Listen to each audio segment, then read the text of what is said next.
yegg si ci moment boo xamante ne da nga naan moment bu am solo la. moment de communication ci enjeux yi nga xamante ni ñu ngi cee jëm ci nekk également actes yu ñu posé.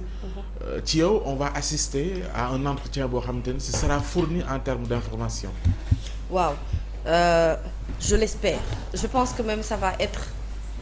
ndaje bu neex boo nar a nekk noonu. ndaje boo xamante ne nii ce sera différent de ce qu'on a l'habitude de vivre xam nga il faut ñu magnifier initiative boobu nga xam ne le président Bassirou Diomaye Diakhar Faye am na ko de discuter avec la presse parce que xam nga ñun presse dañoo dund traumatisme ba léegi boo xam ne wéragunu nu ngi faju ci ñi nga xamante ne bokk ay borom yi jom lañ et c'est des journalistes qui sont avides de liberté et qui croient que dëgg-dëgg liggéeyub taskatub xibaar li ci jiitu mooy ñu yëg ni yow am nga sens wala plus booy apporter ci sa société te dañu perdre valeur boobu avec le régime du président Sall parce que pour rappel régime mu président Sall la ñu dem ba gis sax ay journalistes yoo xamante ne ni dañu am fuite de responsabilité ci lu bëri loo xamante ne ci ay prise de position wala benn taxawaay bu nu waroon a am ci régime mu président Sall la ñu gis ni il a réussi ci ñenn ñi à installer la peur et un journaliste normalement ne doit pas avoir peur pour la toute bonne et simple raison que dayoo bi nga xamante ne moom la ko pouvoir boobee jox moo koy permettre mu participer soit ci luy doxal réew wala lu koy delloo ginnaaw mais président Macky Sall daf noo réduire woon ñun à notre plus simple expression doyul ci le président Macky Sall moo fi tëj et emprisonné des journalistes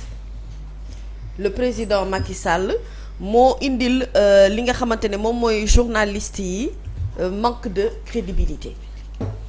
et donc manque de crédibilité boobu nga xam ne ça s'est traduit par plusieurs actions yoo xamante ne moom la ñu seetlu ne moom la ñu dem ba dëgg-dëgg bu ñu dee xool ne chef d'état bii nga xamante ne moo fi nekkoon joxuñu woon cër c'est parce que am na ci lu ñu ko teg li ñu ko teg bokk na ci le président Sall à chaque fois qu'il voulait communiquer de communiquer avec sa presse il communiquait toujours avec la presse internationale man ma bokkoon ci ñi nga xamante ne saa yu ko defaan ba pare du ma ci bëgg commentaire ndax ku waxul ak man sama yoon nekkul ci li nga waxi ci biti ma gëm ne boo ñu ñàkkee jox cër ñun journaliste ba dem jàpp ne des journalistes yu nekk ci yeneen i réew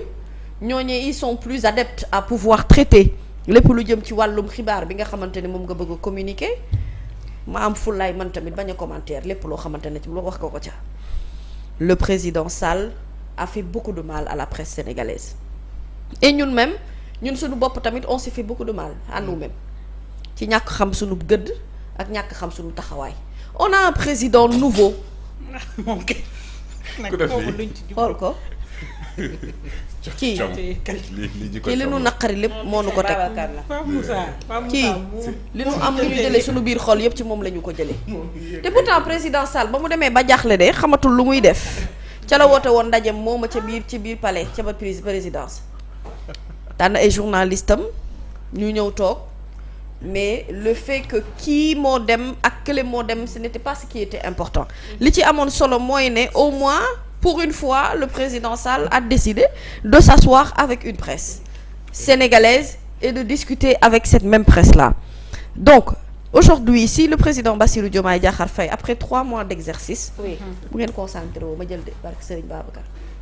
maa leen dàq ruube aller-retour concentré leen président Bassirou Diomaye Diakhar Faye je disais bu ñëwee woo presse bi ne dafay discuter ci li nga xamante ne moom mooy 100 jours yi mu fi jot a def dafay apporter une rupture par rapport ak li fi jotoon a am et man ce que je lui demanderais c'est que cet exercice-là qu'il le fasse de manière périodique c'est-à-dire mu bokk ci agenda au chef d'État chaque 3 ou 6 mois mu rencontrer journalistes yi bu jëlee bii groupe 3 mois mu jël beneen groupe beneen 3-6 mois mu jëlaat beneen autre groupe su ko defee mu éviter yenn frustration yi et je ne comprends pas d'ailleurs une frustration pour moi qui ne se justifie pas pour la toute bonne et simple raison que il y a combien de maisons de presse dans ce pays il y a combien de journaux il y a combien de radios combien de télévisions et combien de télévisions web yu fi nekk combien de sites internet yooyu yëpp ci ay associations ñoom dañoo bari ba nanoo yàlla na yàlla gën a aar leen ñu tëgg seen bopp ci ay association bu ne am na fi est-ce que le président Bassirou Diomaye peut faire face à toute cette presse sénégalaise? Non. Ce qu'on peut faire mooy mu fexe mu nekk système de rotation. C'est ça. Système de rotation bi di tourner ku ci nekk am opportunité dem poser des questions. Et pourquoi pas même organiser un panel qui va permettre à tous les journalistes bu ñu xamee ne par exemple ndaje président ak presse bi mu ngi bëgg a jege si ñu formuler les grandes questions yi nga xamante ne presse sénégalaise bi ci loolu la ñu bëgg a apporter réponse ci ñi tànn ñu dem palais ñooñu mën a servir de relais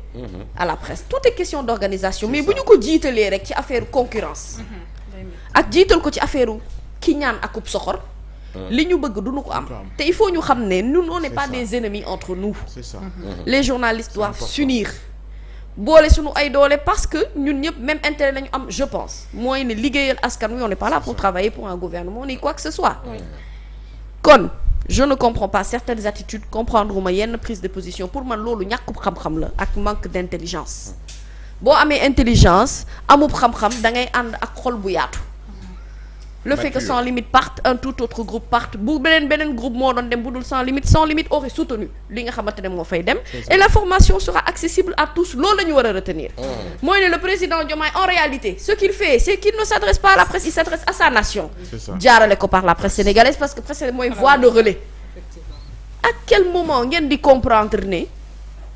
changement dafa ànd ak mentalité bu autre.